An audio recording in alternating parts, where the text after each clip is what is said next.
I wasn't supposed to take that road. It was 2022, late August, and I was driving west alone. The plan was simple: cross 3 states, clear my head, listen to podcasts, and maybe film some footage for my channel. I just quit a job that felt like it was slowly draining the oxygen out of my life, and the desert felt like the right place to feel small again. The highway stretched out in front of me like a gray ribbon dropped across endless sand. No buildings, no trees, just heat shimmer and sky. My phone sat in the dashboard mount, GPS running, soft voice guiding me. Continue straight for 142 miles. I had half a tank left, plenty, until I looked down again. The fuel gauge had dipped faster than it should have. The next gas station was supposed to be in 30 miles, then 40, then the route recalculated. Searching for signal. The screen flickered, no bars. I didn't panic, deserts do that. I kept driving. The sun sank lower, turning everything orange, then blood red. Shadows grew long and unnatural. My headlights snapped on automatically. That's when I saw it, a green highway sign on the right shoulder. White peeling letters. Welcome to Santa Rito, 2 miles. I frowned. My GPS showed nothing ahead but empty highway. No town, no exits, just desert. But the sign was real, and I needed gas, so I took the exit. The road narrowed instantly. No lane markers, just cracked asphalt and sand creeping over the edges. My headlights caught the outline of buildings in the distance. Low, flat-roofed, faded. A town that looked like it had been built decades ago and then paused. The strangest part? No lights. Not one porch light, not one street lamp. But I could see silhouettes inside some windows. I rolled in slowly. There was a gas station, old-fashioned pumps, no digital display, just spinning number wheels behind cloudy glass, a faded canopy overhead, and a flickering fluorescent light. I pulled up. The engine idled louder than it should have. The air felt thick, too quiet. No insects, no wind, no distant highway hum, just my engine. I stepped out. The heat was gone, replaced by something cooler, not cold, just still. The pump handle was heavy in my hand. When I lifted it, the number wheels began spinning immediately. I hadn't even squeezed. Gas flowed. The smell was sharp and metallic. The numbers kept climbing. $10, 20, 30. I squeezed the handle to stop it. Nothing. It kept pumping. 40, 50. My heart started pounding. I let go completely. The handle dropped back into place on its own. The numbers froze at 66.6 gallons. That's impossible. My tank couldn't even hold half that. I opened my car door. The fuel gauge read full. Too full. The needle was pushed past the F mark, like it wanted to go further. Behind me, I heard something. A door creak. I turned. Across the street, a diner door hung open. Yellow lights spilling onto the pavement. I hadn't noticed it before. And now, there were people inside, sitting at tables, completely still. I don't know why I walked over. Curiosity overrides fear in stupid ways. The bell above the diner door didn't ring when I entered. The air smelled like burnt coffee and dust. Every booth was occupied. Men, women, an old couple, a teenager, all staring straight ahead. Not at me, not at each other, just forward. Their plates were empty. Coffee cups sat untouched. No steam, no condensation, no blinking. I swallowed. Hello? No one moved. Behind the counter, a waitress stood with her back to me. White apron, gray hair pulled into a bun. She slowly turned. Her eyes met mine. They were normal, too normal. She smiled politely. You're not from here. It wasn't a question. No, I said.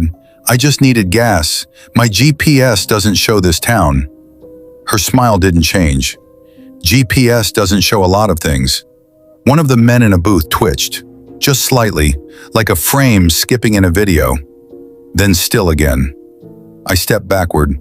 I should probably get going. She tilted her head. You're already here. The fluorescent lights flickered. For half a second, everyone in the diner was looking at me, eyes wide, unblinking. Then, back to normal, still facing forward. My chest tightened. I turned and walked out, slowly at first, then faster. The sky was darker now, but not night, just wrong, like the sun had stopped deciding what to do. I got back into my car, started the engine. The radio turned on automatically. Static, then a voice. You have arrived. I slammed the radio off, put the car in reverse. The screen on my phone lit up. No signal, but the map had changed. There was no highway anymore, just a blank beige screen and one blinking blue dot. Me, surrounded by nothing. The exit road I came from? Gone. I drove forward instead, past the gas station, past the diner, down the main street. The buildings repeated, same storefront, same cracked window, same peeling sign, over and over, like a looping background in a low-budget game. I realized something worse. The license plates on the parked cars all had different states, different years, some from the 90s, some recent. Dust covered all of them equally. I stopped the car, got out, walked to one of the vehicles. The window was down. Inside on the passenger seat, a phone, dead. But on the lock screen, a familiar wallpaper, the same one I use. I froze. It wasn't my phone. Different model, older. But the wallpaper, it was a photo I took 2 weeks ago. Only I had it. My stomach dropped. I turned slowly. Across the street, the waitress was standing outside now, watching me. You don't have to be afraid, she said gently. We all ran out of gas. Her smile widened slightly. We just stayed. I got back into my car and locked the doors. Hands shaking, I drove. Faster this time. The road stretched and stretched and stretched. No turnoffs, no exits, just desert and repeating buildings. The gas gauge started dropping rapidly. Full, 3/4, half, empty, in seconds. The engine sputtered. I screamed and hit the steering wheel. The car rolled to a stop. Silence swallowed everything. I stepped out. The town was gone. No buildings, no gas station, no diner. Just desert. And one road. And one sign behind me. Welcome to Santa Rito. Population growing. My phone buzzed. I nearly dropped it. No signal, but a notification. Unknown sender. You've arrived. Another buzz. Stay. I backed away. The sand shifted under my shoes. Footsteps behind me. Soft, crunching. I turned. There were people, dozens of them, standing far apart, facing me, from every direction. The diner crowd, the waitress, and others. More. Some wearing modern clothes, some older styles. One of them looked exactly like me. Same shirt, same dust-covered shoes. He tilted his head the same way I did, smiled slightly. You ran out of gas too, he said, but his lips didn't move when the voice came out. It came from my phone. I looked down. My screen showed a live video of me standing in the desert, surrounded, but from above, like a drone shot. I don't own a drone. The camera zoomed in on my face. The video glitched. For a frame, I wasn't there, just empty sand. The people around me turned their heads in sync, not toward me, but toward something behind me. I didn't want to turn, but I did. There was another sign, closer now. It hadn't been there before. Next town, 2 miles. Below it, estimated arrival, soon. My double stepped closer. You don't disappear, he said softly. You update. The sky flickered, like a screen refresh. The sand under my feet shifted. Beneath it, I could see asphalt. Beneath that, more road. And beneath that, Buildings, layered, stacked, towns under towns, people under people. I realized something slowly. This wasn't a town, it was a buffer, a place between places, for travelers who slip out of the map, who follow exits that don't exist, who arrive somewhere that wasn't supposed to load. My phone buzzed again. New message from my own contact. ETA, 2 minutes. The people began walking toward me. Not fast, not slow, just inevitable. My double held out his hand. You won't feel the transition. The fuel gauge in my car ticked upward on its own. Empty to full. The engine started. No keys. Headlights on. Door open. Waiting. I backed away. I don't remember deciding to run, but I ran. Into the desert. Away from the road. Away from the sign. The sand swallowed my footprints behind me. The town dissolved into heat shimmer. The footsteps followed. Always the same distance behind. Never gaining. Never losing. My phone battery dropped from 43% to 1% in seconds. Before it died, one last notification appeared. Recalculating route. I woke up the next morning on the shoulder of the real highway. Sun blazing, cars passing, my car parked neatly, fuel tank full, no desert town, no sign, no people, just open road. I convinced myself it was dehydration, heat stroke, some kind of stress hallucination, until I got home, weeks later, in my apartment.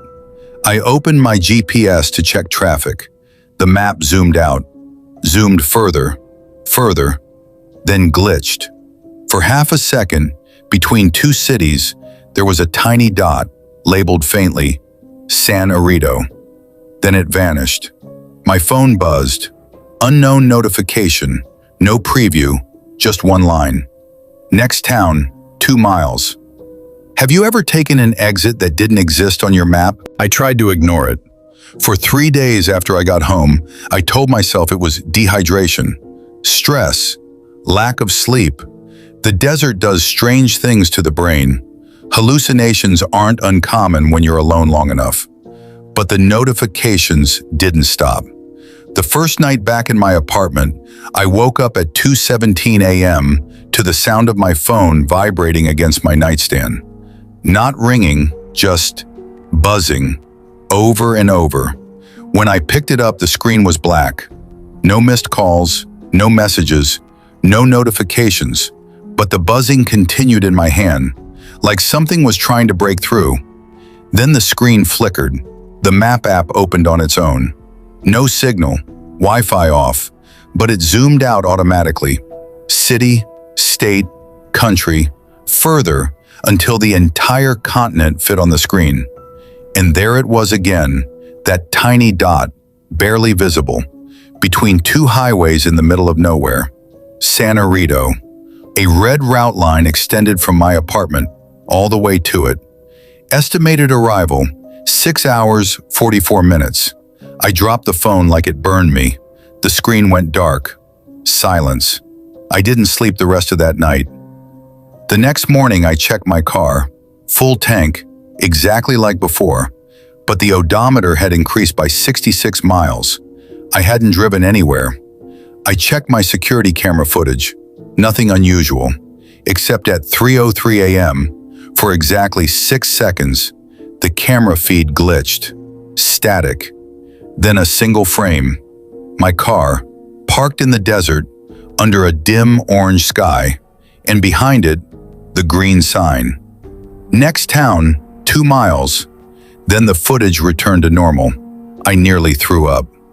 I started searching online, deep forums, urban exploration threads, missing persons archives.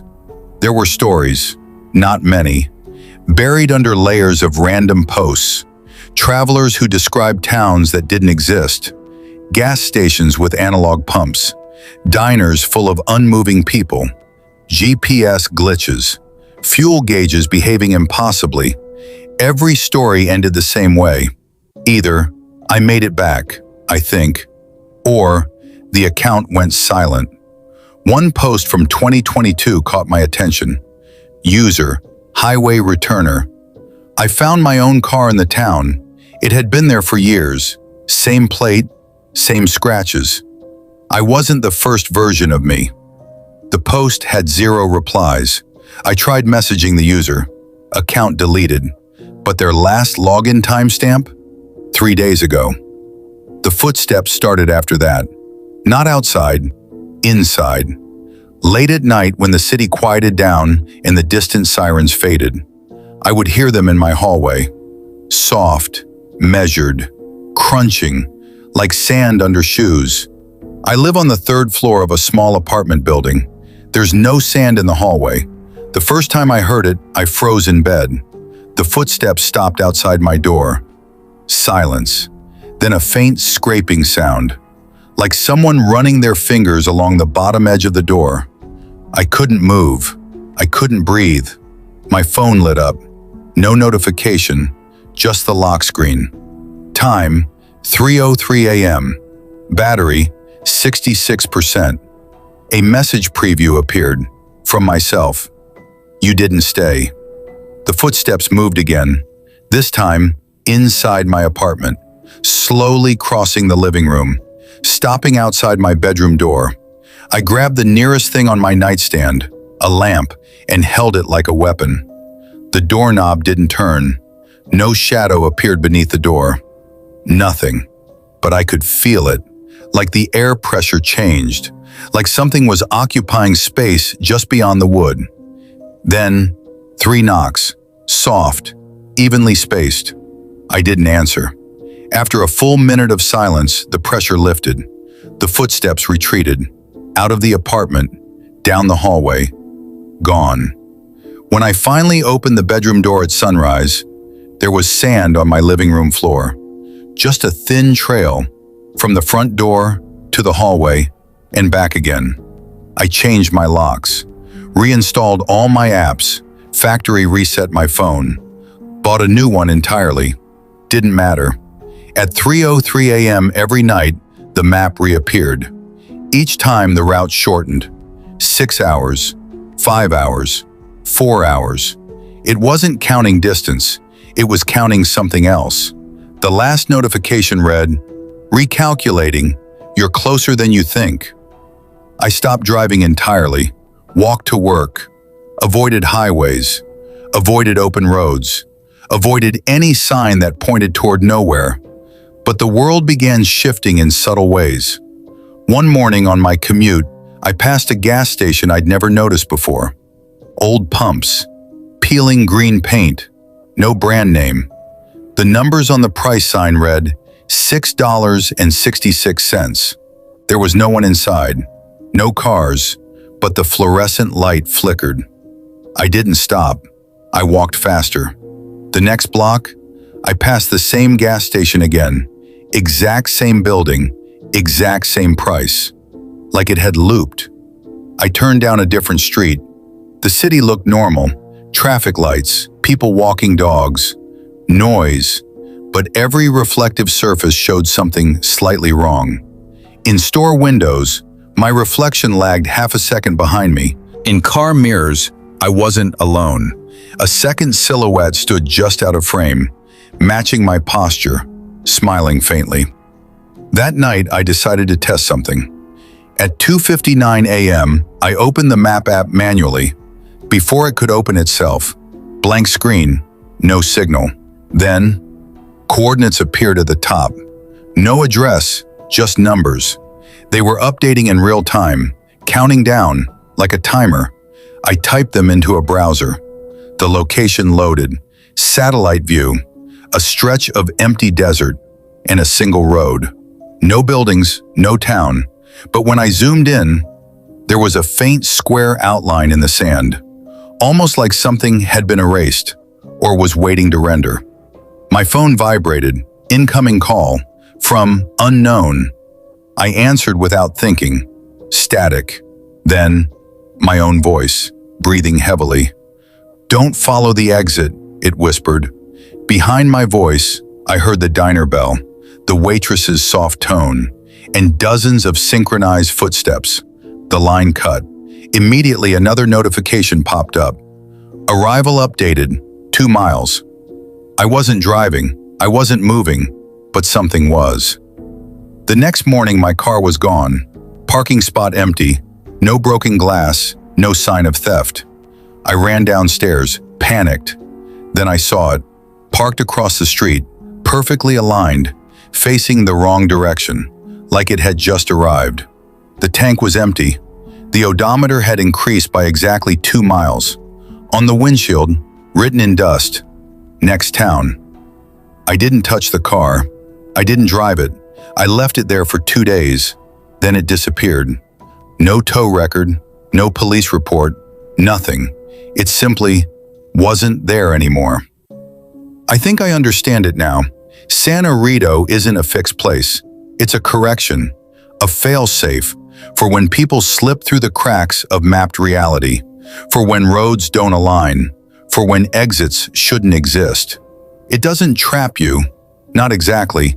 It updates you, replaces you, syncs you with something else. And I think I'm mid-update, because tonight at exactly 3:03 a.m., the footsteps didn't stop outside my door. They didn't knock. They didn't hesitate. They walked straight through, across the living room, into my bedroom, and stopped at the foot of my bed. I didn't move. I couldn't. My phone lit up, camera app open, front-facing. The screen showed me, lying there, eyes wide, and behind me, another version, standing perfectly still, his head tilted slightly. He leaned down close to my ear, and my phone speaker whispered, "You're almost in sync." The map app opened one last time. No route, no desert, no dot. Just one message centered on the screen. Arrival complete. Have you ever noticed a town missing from your GPS that you swear you passed through?